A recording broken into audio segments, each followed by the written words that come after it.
नमस्कार, आपके साथ हूं मैं राजीव शर्मा। बात उत्तर प्रदेश में को हिलाकर रख देने वाले गैंगस्टर विकास दुबे की, जो कि अब तक फरार है। 8 पुलिसकर्मियों को मारने वाले विकास दुबे की धर पकड़ के लिए छापेमारी तेज कर दी गई है और अब तक 12 लोगों को हिरासत में लिया गया है। आशंका जताई जा रही है कि विकास दुबे नेपाल भाग गया हो, लेकिन पुलिस की छापेमारी जारी है। छापेमारी में पुलिस को विकास के घर से एक एम्बेसडर कार मिली है, जो किसी सचिव के नाम पर रजिस्टर्ड है। पुलिस का कहना है कि उसे नीलामी में खरीदा गया था, लेकिन उसका आरसी अब तक ट्रांसफर नहीं कराया गया। उधर विकास की मां कह रही है कि राजनीति ने उनके बेटे को बर्बाद कर दिया, उसे पुलिस मार डाले, वो उसकी शक्ल तक नहीं देखना चाहती। मुखबिरी के शक में चौबेपुर थाना अध्यक्ष विनय तिवारी को भी सस्पेंड कर दिया गया है। एसटीएफ उससे पूछताछ कर रही है। विकास के घर को उसी जेसीबी से गिरा दिया गया जिससे उसने पुलिस वालों को घेरा था। तमाम चीजें विकास दुबे और उस रात की, दहला देने वाली रात की, जब 8 पुलिसकर्मियों को विकास दुबे और इस गैंगस्टर के तमाम गुंडों ने गोलियों से भून दिया था। लेकिन विकास दुबे तब से फरार है और ऐसा माना जा रहा है कि शायद वो नेपाल भाग गया हो। 12 लोगों को पुलिस ने हिरासत में लिया है। करीब 250 मोबाइल फोन्स को इस दौरान सर्विलांस पर भी डाला गया। एक एम्बेसडर कार बरामद की गई, जिसे नीलामी के दौरान खरीदा गया था, लेकिन इसका मालिकाना हक ट्रांसफर नहीं कराया गया अब तक। संवाददाता रवि ने इस पूरे मामले पर तमाम पड़ताल की, एक रिपोर्ट देख लेते हैं उनकी। रात में हिस्ट्री शीटर विकास दुबे को पकड़ने गई पुलिस टीम पर हमला हुआ, जिसमें सीओ इंस्पेक्टर समेत करीब 8 पुलिस के जवान शहीद हो गए। हम इस समय लखनऊ के कृष्णा नगर के इंद्रलोक कॉलोनी में मौजूद हैं। बताया जा रहा है ये दीप प्रकाश दुबे का घर है, जो कि विकास दुबे का भाई बताया जा रहा है। इस घर के अंदर 2 एम्बेसडर कारें मिली हैं और यूपी 32 BG 0156, ये अभी भी जो गाड़ी है वो प्रिंसिपल सेक्रेटरी के नाम से रजिस्टर्ड है। इसे भी ट्रांसफर नहीं कराया गया है। ये भी बताया जा रहा है कि गाड़ी नीलामी में खरीदी गई थी। अगर जानकारी की बात करें तो पुलिस की जो टीमें हैं वो लगातार यहाँ पर आ रही हैं, लोगों से पूछताछ कर रही हैं। दीप प्रकाश दुबे है वो अभी भी लापता है, उनकी कोई जानकारी नहीं मिली है। उनकी जो पत्नी है, उनके अलावा उनके परिवार की एक लड़की है, उनको पुलिस अपने साथ लेके जिनसे पूछताछ की जा रही है। घर में दीप प्रकाश दुबे की मां है, जिनसे पुलिस लगातार बातचीत कर रही है। कई बार पुलिस टीमें यहां पर आ चुकी हैं, पूछताछ कर रही है ताकि कोई क्लू मिल सके। उसके अलावा बाहर भी पुलिस के जो लोग हैं वो बैठे हुए हैं, लगातार जांच पड़ताल की जा रही है ताकि विकास दुबे का कहीं से कुछ क्लू मिल सके, ताकि पुलिस उस तक पहुंच सके। Ravi Kumar, India news, Lucknow. पूर नगर के चौबेपुर थाना क्षेत्र के बिकरू गांव में यहाँ देख सकते हैं आप, ये विकास दुबे का घर है। ये इसको पूरा नस्तो नाबूद कर दिया गया है पुलिस प्रशासन की तरफ से। ये वही कुख्यात अपराधी है जिसने डीएसपी समेत 8 पुलिसकर्मियों की हत्या कर दी थी। आपको दिखाते हैं, ये देखिए जो महल नुमा पूरा मकान खड़ा था, जिसको 4 दीवारी में बिल्कुल कैद कर रखा था, जिसमें इसने बहुत ही सुरक्षा के लिए मानक भी अपने रख रखे थे। आपको दिखाते हैं, ये देखिए गाड़ियाँ यहाँ पर उसकी हैं जो पूरी क्षतिग्रस्त कर दी गई हैं। एक गाड़ियाँ भी, जो गाड़ी सफारी यहाँ पर थी, उसको भी तोड़ दिया गया है बिल्कुल पुलिस प्रशासन की तरफ से। ये देखिए उसका मकान है जो गिराया जा रहा है। यहाँ पर मौके पर लगातार ये मकान गिराया जा रहा है। ये देखिए ट्रैक्टर आपको दिखाते हैं, कल ये ट्रैक्टर बिल्कुल ठीक यहाँ पर खड़ा हुआ था, लेकिन पुलिस जो कार्रवाई है, पुलिसिंग कार्रवाई, इसको भी क्षतिग्रस्त कर दिया गया है। ये देखिए आपको पूरा दिखा दें, कितना लोहा लाट मकान बना था जो विकास दुबे का था, जो कुख्यात अपराधी था, कानपुर नगर में बहुत ही चर्चित अपराधी था, जिसके ऊपर 60 से ज़्यादा मुकदमे दर्ज थे। और ये देखिए सर उसके मकान पर गिराया जा रहा है। जेसीबी बार बार ठोकर मार रही है, तब भी नहीं टूट रहा। आप समझ सकते हैं कितना मजबूत उसने किले नुमा आशियाना बना रखा था अपना। 4 दीवारी में वो अपने आप को सुरक्षा महसूस करने के लिए CCTV भी चारों तरफ लगा रखा था, जिससे वो निगरानी करता था। ये आपको दिखाते देखिए, वो फॉर्च्यूनर गाड़ी है जिसको बिल्कुल पूरी तरीके से क्षतिग्रस्त कर दिया गया है। लगातार कार्रवाई पुलिस की तरफ से की जा रही है। मुख्यमंत्री ने सुबह DGP को भी इसी मामले में तलब कर लिया था, जिसको लेकर के इतनी बड़ी कार्रवाई फिर से इस पर कर दी गई है। आज ही इसका मकान पूरी तरीके से नस्तो नाबूद कर दिया जा रहा है। आपको बता दें, STF की 22 टीमें लगातार अलग यूपी के अलग अलग जिलों में लगातार इसको पकड़ने के लिए छापेमारी कर रही हैं, और वहीं पर इसके खिलाफ बड़ी धाराओं में मुकदमा भी चौबेपुर थाने में दर्ज किया गया है। कानपुर से सूरज सिंह, इंडिया न्यूज़। तो यहाँ पर एक हालत, एक तस्वीर जो अभी हमने देखी, किस तरीके से विकास दुबे के घर को गिरा दिया गया। 5 तस्वीरें वो आपको टीवी स्क्रीन पर दिखा रहे हैं, इस पूरे मामले से जुड़ी हुई अलग अलग कहानियों को बयान करती हुई। और ये 5 तस्वीरें अपने आप में खास है। झांसी से आप तस्वीर देख रहे हैं, शहीद सुल्तान सिंह का वहां पर पार्थिव शरीर ले जाया गया। औरैया की बात कर ले तो यहाँ पर शहीद राहुल का शव पार्थिव शरीर ले जाया गया। शहीद देवेंद्र कुमार मिश्रा जो कि कानपुर में, और साथ ही मथुरा की बात करें, रायबरेली की बात करें, मथुरा जहां पर जितेंद्र पाल सिंह और शहीद महेश यादव रायबरेली में उनका पार्थिव शरीर ले जाया गया है। ये 5 तस्वीरें अपने आप में कानपुर की इस घटना को पूरे तौर पर बेहतर तरीके से सामने रखती हैं कि वो लोग जिनके ऊपर जिम्मेदारी थी इस गैंगस्टर को पकड़कर कानून के शिकंजे में लाने की, अगर वो लोग इसका शिकार हो जा रहे हैं तो पुलिस फोर्स का मोराल किस स्थिति में पहुंचता है। ये शहीद भले ही कानपुर के उस इलाके में शहीद हुए हों जहां इस गैंगस्टर का घर था, जहां पर वो कानून की एक एक बात मनवाने गए थे, लेकिन ये तस्वीरें बता रही हैं कि कहीं कुछ ऐसा है जिसकी पुलिस को भी जांच किए जाने की जरूरत है।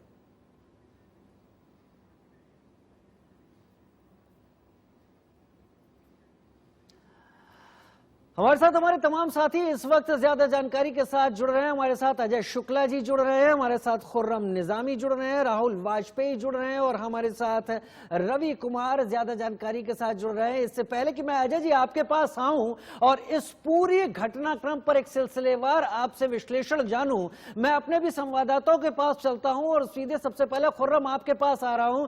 खुर्रम, जो कुछ भी हुआ है वो अब सबके सामने है। 8 पुलिसकर्मी जिनके ऊपर जिम्मेदारी थी कानून की बातों को तामील कराने की, वो इस गैंगस्टर की गोलियों का निशाना बन गए। अभी कहां है, कहां जा सकता है, सर्विलांस पर क्या कुछ है, पुलिस के हाथ क्या कुछ ऐसा लग पाया है जिस पर पुलिस कहे कि हां बहुत जल्द उस शिकंजे में होगा? देखिए, जो मेरी अधिकारियों से बात हुई उनका दावा है कि बहुत जल्द वो विकास दुबे को पकड़ लेंगे, उसकी गिरफ्त में होगा। लेकिन जो संभावना है जहां जहां जा सकता है, पहली संभावना नेपाल थी, वो उसके लिए लखीमपुर खीरी का जो बॉर्डर था उसको सील कर दिया गया, तो लिहाजा अगर वो नहीं निकल पाया तो अब निकल नहीं सकता। दूसरी संभावना उसका ये था कि वो अन्य प्रदेश जा सकता है, इसके लिए भी घेराबंदी की जा चुकी है, मोर्चाबंदी, नाकेबंदी की जा चुकी है, तो अगर वो नहीं निकला तो अब निकल नहीं सकता। तीसरी संभावना यह है कि कभी किसी जो उसका बहुत करीबी होगा, चाहे पॉलिटिकल हो चाहे इंडस्ट्रियलिस्ट हो, जो उसका करीबी होगा वहां वो शरण पा सकता है, तो उन सब के नंबर की सर्विलांस हो रही है। एक बात ये भी बताई, संभावना व्यक्त की जा रही है, वो ये है कि वो मध्य प्रदेश रवाना हो सकता है, वहां जाकर सरेंडर कर सकता है, क्योंकि वहां पर आर्म्स एक्ट में उस पर एक मुकदमा है, तो लिहाजा वहां उसको सरेंडर करने को दिक्कत नहीं हो सकती, वो वहां सरेंडर कर सकता है। जी, मध्य प्रदेश जा सकता है। तमाम बातें आप बता रहे हैं। रवि इस वक्त हमारे साथ जुड़े हुए हैं, हमारे साथ राहुल वाजपेयी भी जुड़े हुए। लेकिन अजय जी, अब आपके पास आना चाहूंगा। ये जो पूरा कुछ घटनाक्रम कानपुर के आसपास देखने को मिला है, इस सब में पुलिस की तत्परता भले ही दिखाई पड़ी हो कि उसने एक ऐसे गैंगस्टर को घेरने की कोशिश की जिसके ऊपर पहले एक बड़े नेता की हत्या का भी आरोप लगा हुआ है, लेकिन कहीं बहुत पुलिस की इस पूरी कोशिश को अगर पलीता लगाया तो कुछ ऐसे भितरघातियों ने, ऐसे विभीषणों ने, जिन्होंने पुलिस का न केवल इस दौरान नुकसान किया, साथ ही पुलिस का जो मोराल है वो भी बहुत हद तक डाउन कर दिया है। विकास दुबे कितना बड़ा खिलाड़ी, कितना बड़ा शातिर है कि उसने पूरी उत्तर प्रदेश पुलिस को इस हद तक चुनौती देने की ठान ली। एक चीज हमें समझनी पड़ेगी कि ये सामान्य सी एक हत्या के या हमले की तरह से आपको नहीं देखना पड़ेगा। इतना आखिर विकास दुबे का इतना मोराल कैसे हाई हो गया कि वो इतनी हिम्मत कर बैठा, इतना बड़ा दुस्साहस कर बैठा कि पुलिस पर उसने इस तरह से हमला किया। इसके पीछे आपको जाना पड़ेगा, जो एक नेक्सस यूपी में चलता है, यूपी, बिहार और इन रीजन्स में, वो राजनीतिज्ञों और जो पुलिस का है, अपराधियों का एक गठजोड़ का है, वो एक जो चलता है वो है, और उसका पर्याय है विकास दुबे। जब 2001 में उसने तत्कालीन राज्य मंत्री स्तर के थे संतोष शुक्ला, उनका थाने के अंदर भरी सुरक्षा के बीच में मर्डर किया था, और सरेआम मर्डर करने के बाद में थाने से वो निकल गया था, तो आप समझिए ना, उसके बाद पुलिस उसको पूरी लगी रही और कोई उसे नहीं मार पाया। उसने जाकर के अदालत में सरेंडर किया, और सरेंडर करने के बाद उस थाने के पुलिस के सारे लोगों ने, मंत्री के गनमैन और दूसरे लोगों ने भी उसके पक्ष में ही गवाही दे दी जी। तो एक तरह से आप ये देखिए कि कितना बड़ा उसने ओरा क्रिएट किया होगा। और ये ऐसे नहीं हो सकता। अजय भाई, राजनीति और पुलिस का घालमेल बहुत पहले से सुनते आ रहे हैं। बिहार में ऐसी बातें तमाम निकलकर पहले आती रही हैं, लेकिन इतना ज्यादा भीषण जिसमें कि 8 पुलिस वालों को मौत के घाट उतार देना, उनके ऊपर धोखे से हमला कर देना, ये आप जैसे आपने शुरुआत की थी, ये यूं ही नहीं हो सकता। इसके पीछे एक बड़ी लंबी चेन होगी, शायद भीतरघातियों की एक लंबी चेन होगी। लेकिन उत्तर प्रदेश में पहली बार सामने देखने को आया है। सत्ता को चुनौती दी गई शायद इस हत्याकांड के जरिए। इस तरह की घटना पहली बार हुई है और इस तरह की घटना मैं एक पुलिस अफसर का बेटा हूं और उस क्षेत्र का रहने वाला हूं, क्योंकि तो मुझे उस क्षेत्र का जो नॉलेज है, मैं इतना जानता हूं कि मैंने कभी नहीं देखा कि इस तरह की घटना होती थी।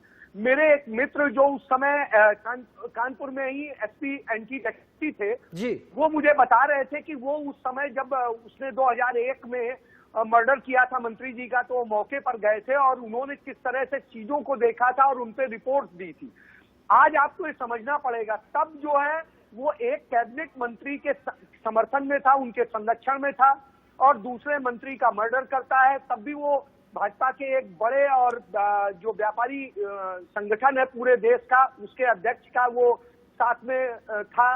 तो इस तरह से करके कि एक ये जो वर्चस्व की लड़ाई थी, फिर वो इस पोजीशन में आ गया कि वो चुनाव हरवा सकता है और वो चुनाव जितवा सकता है जी। वो बसपा के नेताओं के पक्ष में आकर के खड़ा हुआ, तो वहां से बसपा का एमएलए हुआ, बसपा का एमपी हुआ जी। जब वो सपा के साथ खड़ा हुआ तो सपा का नेता हुआ, और जब वो फिर भाजपा के साथ आया तो भाजपा का विधायक है और भाजपा के लोग हैं। यानी राजनीति कुल मिला के अजय जी आप हाँ बोलिए अजय जी। कुल मिला के उसने वो नेक्सस तैयार किया कि सभी राजनीतिक दलों में उसने अपनी एक पकड़ बनाई और खुद को इस तरह से प्रस्तुत किया कि यहाँ का मैं जो है भविष्य निर्माता हूँ। जी हाँ, मुंबई का डॉन कौन, भीखू मात्रे एक फिल्म का डायलॉग भी है। और शायद यही जब राजनीति का घालम मेल होता है तो ये सब कुछ निकल कर सामने आता है। अजय जी आप हमारे साथ बने रहे, आईटीवी ग्रुप के एडिटर हमारे साथ बात को बहुत विश्लेषण के साथ रख रहे थे। मैं सीधे चलता हूँ राहुल वाजपेयी, आपके पास 22 टीमें बनाई गई हैं और जो कुछ भी निकल कर अब तक सामने आ रहा है, राजनीति प्रश्रय देती रही, पुलिस वाले तक प्रश्रय कहीं ना कहीं देते रहे, और जो सर्विलांस से निकला है, कई सारे पुलिस कर्मियों के संपर्क में पिछले कई दिनों से लगातार विकास दुबे था। क्या कह रही है पुलिस की जांच? ये टीमें कहां कहां जा रही हैं, क्या कुछ कर रही हैं?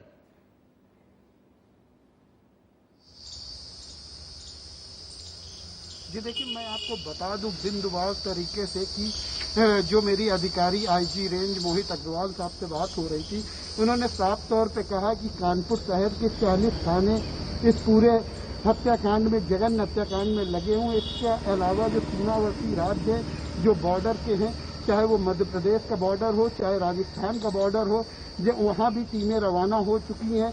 इसके अलावा जो इसके मिलने वाले हैं उनसे पूछताछ करी जा रही है और जो एसटीएफ की 22 टीमें हैं वो भी इस खुलासे में लगी हुई हैं। अधिकारियों का साफ तौर पर कहना है जल्दी इस कुख्यात अपराधी को पकड़ा जाएगा, क्योंकि कहीं ना कहीं इसने उत्तर प्रदेश पुलिस को चुनौती दी है, जो पुलिस कर्मियों की हत्या करके इस तरीके की चुनौती दी है, जबकि पुलिस वहां दबिश डालने गई थी, लेकिन घात लगाए बैठे इस विकास दुबे ने पुलिस को चुनौती दी है। जी रवि मेरे साथ जुड़े हुए हैं। रवि, एक आशंका जताई जा रही कि नेपाल भी भाग गया हो सकता है। दो चीजें आप यहां पर जोड़िए, नेपाल भागने के लिए वो रास्ता कौन सा चुन सकता है अगर पुलिस इस शक को, इस बात को पुख्ता करने की तैयारी कर रही है? और क्या आशंका इस बात की भी जताई जा रही है कि अभी नेपाल भागा ना हो, यह केवल खबर फैली हो, वो आसपास ही मौजूद हो? क्या पुलिस का ऐसा भी शक है इस विकास दुबे को लेकर?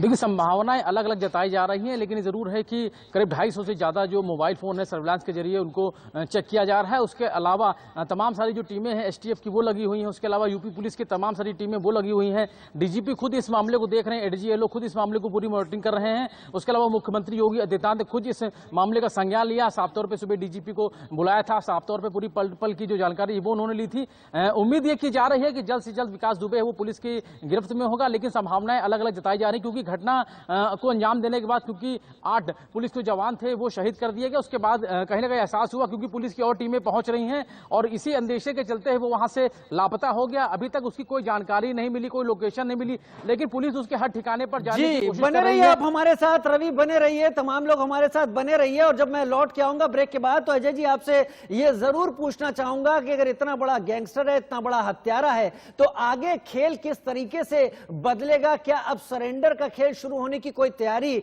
भी की जाएगी इस गैंगस्टर की तरफ से? छोटा सा ब्रेक, जल्द लौटकर वापस आता हूं। गैंगस्टर विकास दुबे फरार है, तमाम पुलिस वहां पर उसकी खोज के लिए लगी हुई है। कानपुर के आसपास के तमाम पुलिस थानों की टीमें मौजूद हैं। हमारे साथ तमाम लोग जुड़े हुए हैं। रवि, आपके पास आ रहा हूं सीधे, और क्योंकि वक्त मेरे पास कम है, संक्षेप में बताइए अभी आपके पीछे इस वक्त क्या कुछ हो रहा है, पुलिस क्या कुछ कर रही है?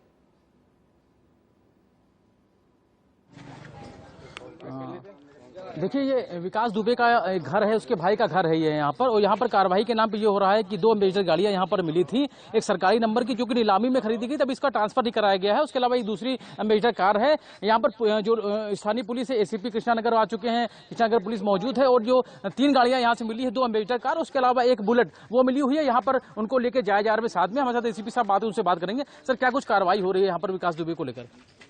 ये 2 गाड़ियां इनको मिली हैं, दोनों पे सरकारी नंबर एक पे पड़ा हुआ है, एक दिल्ली की गाड़ी है, जिसपे हम पूछा जा रहा है कि क्या है, इस संबंध में कोई भी प्रमाण पत्र, कोई भी आरसी पेपर या परिवार द्वारा कोई भी कागज दिखाया नहीं जा रहा। इसके संबंध में संदिग्धता प्रतीत हो रही है। जो प्राथमिक डाटा इसका मिला हुआ है वो सरकारी पुलिस है, जिसमें कोई जानकारी न मिलने के अभाव में इस पर वैधानिक कार्रवाई की जा रही है। 2 दिन से लगातार पूछताछ की जा रही है, क्या कुछ बातचीत हुई है? कल भी इनको मौका दिया गया था कि इस पेपर में जो भी पेपर हैं लाके दिखाएं, तो इसमें कोई पेपर उपलब्ध कराने में लोग असफल है, जिसके अभाव में दोनों गाड़ी सील करके थाने पर ले जाएगी। तो जाहिर है लगातार पूछताछ चल रही है और कार्रवाई है पुलिस की वो चल रही है लगातार। देख सकते हैं कि तमाम सारे जो पुलिस के लोग हैं यहाँ पर आ चुके हैं, और साफ तौर पे अगर बात करें तो ये विकास दुबे के भाई का घर है, और यहाँ पर उनकी माता जो सरला देवी वो यहाँ पर मौजूद है। उसके अलावा उनके भाई की पत्नी वो मौजूद है, एक परिवार की एक महिला वो मौजूद है, जिनसे 2 दिन से लगातार पुलिस पूछताछ कर रही है। तमाम सारे सवालों के जवाब दिए गए हैं। नियमों को धत्ता बताना ऐसे गैंगस्टर की पुरानी आदत होती है। अजय जी, आपके पास सीधे आऊंगा, और यहाँ पर अब जो तमाम पुलिस फोर्स है, तमाम चीजें जुटा रही है, घर से गाड़ियां मिल रही है जिनके पेपर ट्रांसफर नहीं होते, यानी उसका दबदबा, उसका रुतबा समझ में आता है। क्या अब एक सरेंडर का खेल शुरू होगा? जैसे शुरू में हम बात कर रहे थे, खुर्रम बता रहे थे कि मध्य प्रदेश में कोई मामला है आर्म्स एक्ट का, वो शायद वहां जाके सरेंडर कर ले, खुद को बचाने की कोशिश करे। पहले एक चीज समझनी पड़ेगी, जहाँ घटना स्थल है चौबेपुर थाना क्षेत्र में, वो जीटी रोड के बिल्कुल करीब में है जी। तो जीटी रोड पे आप यदि आ जाएंगे तो वहां से थोड़ी दूर पर जाकर के आगरा लखनऊ एक्सप्रेसवे आपको एकदम बेहतर आप कह रहे हैं, एकदम बेहतर आप कह रहे हैं कि एक ऐसा एक्सप्रेसवे है जो 3 घंटे में पहुंचा देता है कहीं से कहीं। बिल्कुल, तो वो आ जाता है। उससे यदि आप लेफ्ट में चल सकते हैं तो आप बीहड़ों, चंबल के बीहड़ों की तरफ निकल सकते हैं। उधर से निकल करके आप बाहर मध्य प्रदेश को निकल सकते हैं। दूसरा रास्ता आपके पास में ये है कि आप इटावा वाले रास्ते से जा सकते हैं। थर्ड, ये आप कन्नौज वाले रास्ते से जा करके आगे जा करके टर्न हो सकते हैं, और वो हरदोई और दूसरी जगह लखीमपुर। मेरे पास समय कम है अजय जी, मेरे पास समय कम है, लेकिन आप जो भी बता पा रहे हैं उससे एक बात साफ हो रही है कि इस गैंगस्टर के पास पर्याप्त समय है, पर्याप्त साधन है कि कहीं से भी कहीं फुर हो सके और छिपने की जगह तलाश सके। बहुत शुक्रिया हमारे साथ हमारे तमाम साथियों को जुड़ने के लिए। अजय जी, बहुत बहुत शुक्रिया आपका भी हमारे साथ जुड़ने के लिए। वक्त तो चला है छोटे से